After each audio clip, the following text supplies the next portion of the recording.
Hi everyone, welcome to my channel Workshop for All. Before starting this video, I would like to request you to subscribe, share and comment in the comment box after watching it properly. Now coming to the topic, today I am going to deal with uses of preposition. This is an important chapter and here a lot of mistakes are committed by even well-educated people. So please watch it properly and try to understand it. There are certain prepositions which have got more than two places of their use. For example, among, between, among, in. Here among is used for more than two people. Between is used for two people only. Suppose I cite an example. Sita is standing between Ram and Lakshman. But Ram is standing among his friends. That means here more than two friends are here. Similarly, among before collective plural nouns, in before collective singular nouns. Then beside and besides. Beside means by the side of and besides means in addition to. In and within. In is used at the expiry of a time in future. Before is used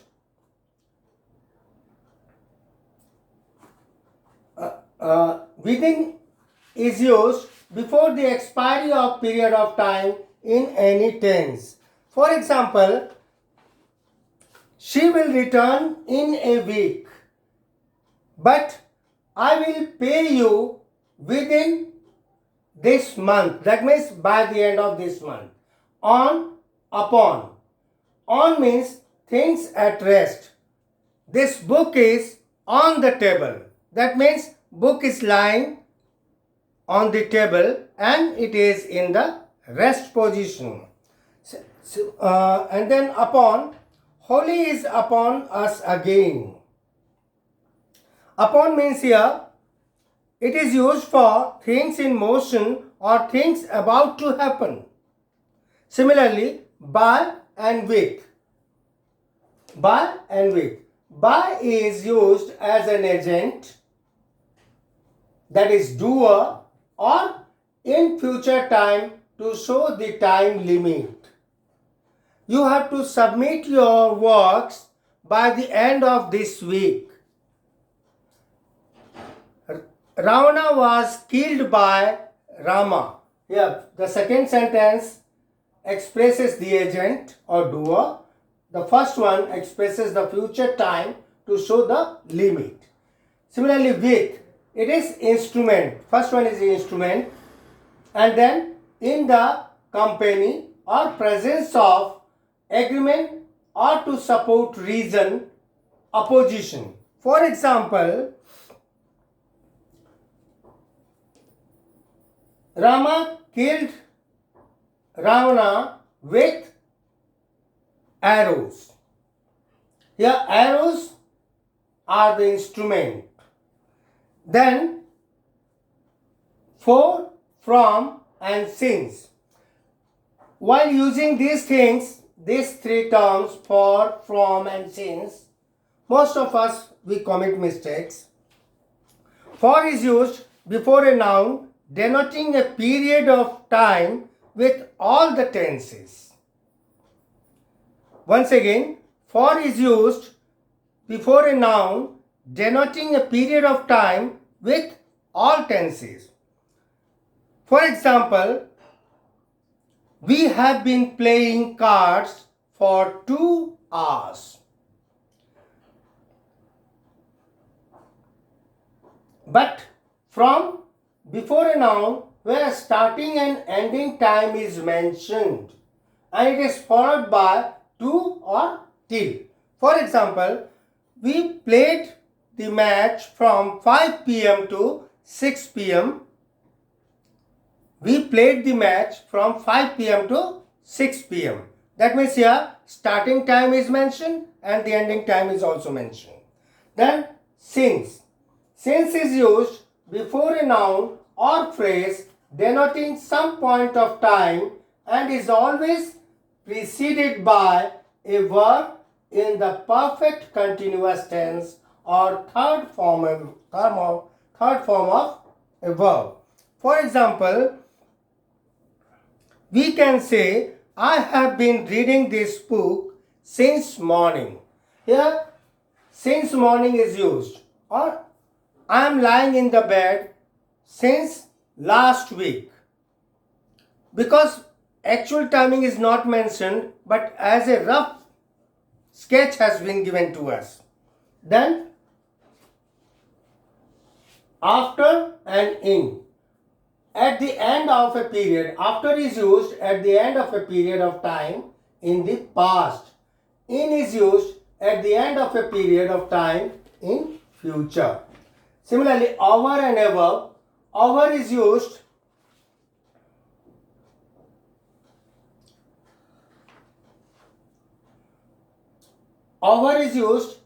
in the sense of above, before, beyond or superiority.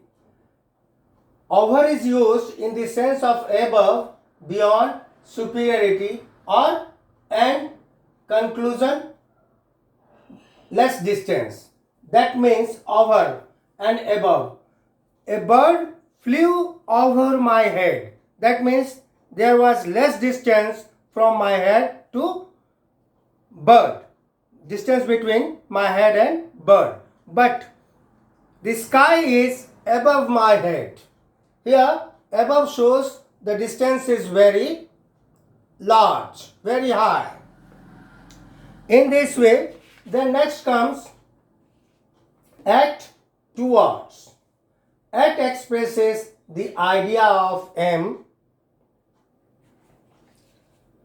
and towards expresses the idea of destination or direction. He walked towards south. That means towards the south direction. And at is also used with small towns and villages. At expresses the idea of M. For example, the patient went towards the hospital. He threw the stone at a madman. He threw the stone at a madman. Towards, example has been given. Again, at is used with small towns, villages to point out a particular place. When we are required to particularize a place, to point out a particular place, then we use at. At is also used before a noun expressing a definite point of time. At 5 o'clock, at 10 o'clock. But if the point of time is not given, that we use in the morning. That means what? For particular time we use at. For months and years we use in. Or wherever the particular time is not mentioned, we use in. So once again, at is used with the small towns, villages to point out a particular place.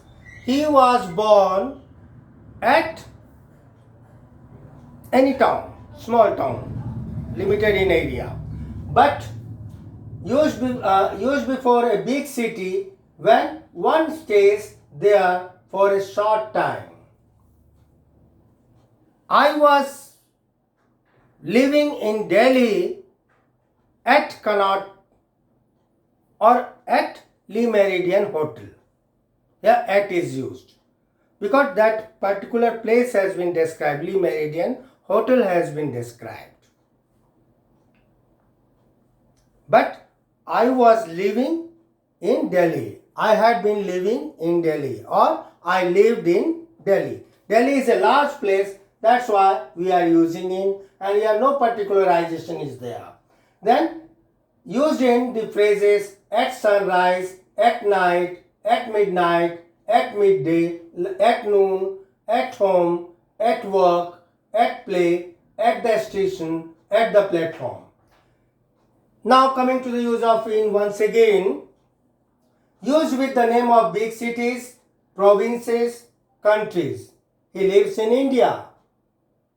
He lives in UP. He lives in Delhi. Before the names of months and years, in January, in 1947, a place inside anything. I am standing in a room. This place is confined with the four walls, and that's why I am using here in. Sorry. Used in the phrases in the morning, in winter, etc. On is used with dates and day, and the things which are in contact with any surface.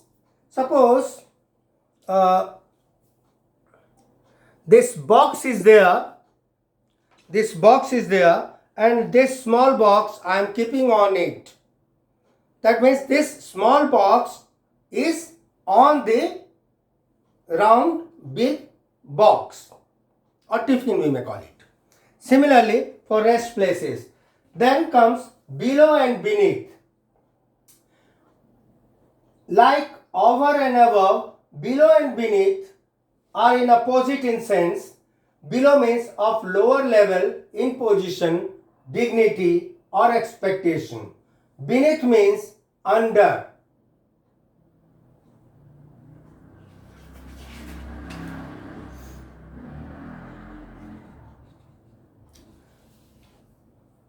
For example, it is below my dignity to talk in this way. It is below my dignity to talk in this way. He found gold coins beneath a pile of stones. Beneath a pile of stones. That means under the pile of stones. Now, about, on. About and on. About. We can use about and on to mean concerning or on the subject of. We use about after the verbs like argue, complain, find out, joke, no, protest, quarrel, read, teach, ask, worry, inquire, learn, think, agree, hear, laugh, care, wonder, etc. On is used after the verbs like comment, focus, concentrate, insist, reflect. And there are certain verbs where we can use both. We can use either about or on after the verbs like agree, advise, decide, disagree, lecture, speak, speculate, and talk. These are all uses of certain simple and daily use prepositions. Thank you, and once again I would like to remind you, if you like this video, then please do like it, share it, and subscribe it so that we will be able to provide you our videos on time. Thank you.